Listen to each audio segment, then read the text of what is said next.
अगर तुमसे पूछा जाए, भूख ज्यादा तकलीफ देती है या तन्हाई, गुस्सा ज्यादा तोड़ता है या अंधेरा?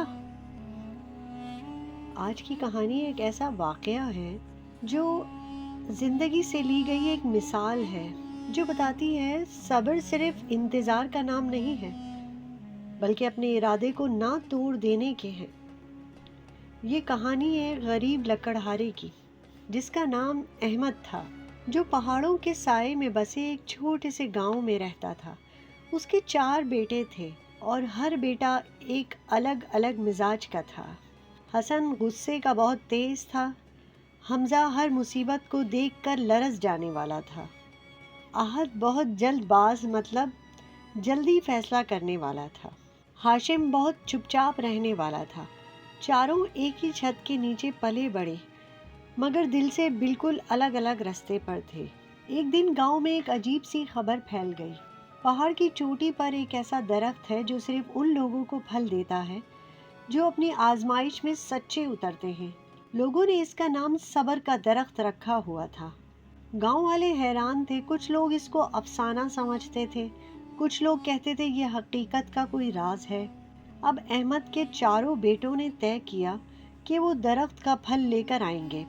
शायद घर की सख्ती दूर हो जाए, शायद नसीब बदल जाए।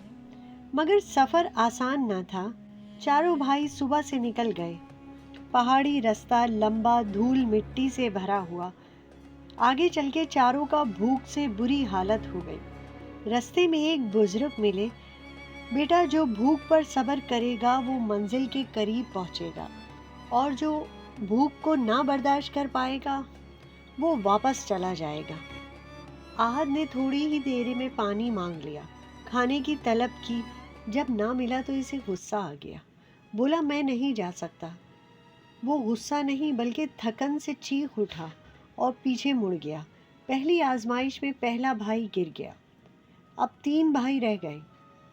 हसन का चेहरा लाल हो गया और पहाड़ों को लात मारता चीखता और कहता, हर कदम पर मसला है, ये रास्ता ही खराब है, मेरी किस्मत ही खराब है। उसके अल्फाज पहाड़ों से गूंज रहे थे।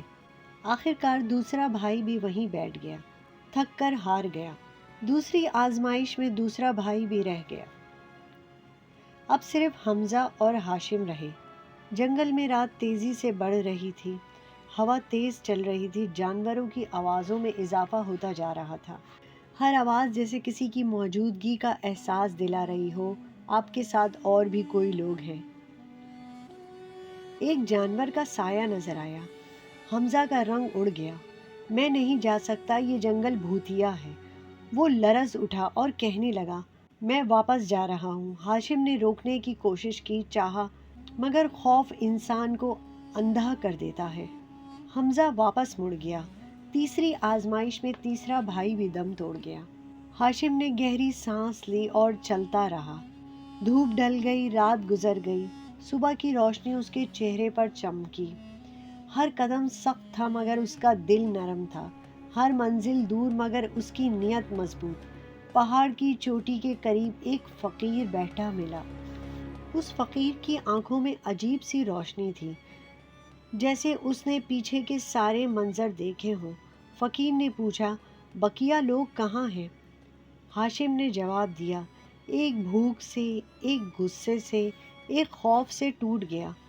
फकीर ने पूछा, तो क्यों ना टूटता? हाशिम मुस्कुराया, जो चीज़ कीमती होती है वो हमेशा मुश्किल रास्ते के आखिर में होती है, और मैं खाली हाथ वापस नहीं जाना चाहता। फकीर ने इसको कुछ देर तक देखा और बस इतना कहा, बेटा, मैं फ़कीर नहीं हूँ, मैं यहाँ का बादशाह हूँ। मुझे अपनी सल्तनत किसी को सौंपनी थी। आज बरसों बाद मुझे ऐसा शख्स मिला जो मेरे मयार पर पूरा उतरा है। भूख सब्र को आजमाती है, गुस्सा अक्ल को जलाता है, खौफ हिम्मत को तोड़ देता है, अकेलापन यकीन का इम्तिहान लेता है, मगर जो सब्र से ठहरा रहे, दुनिया उसके कदम चूमती है। शुक्रिया।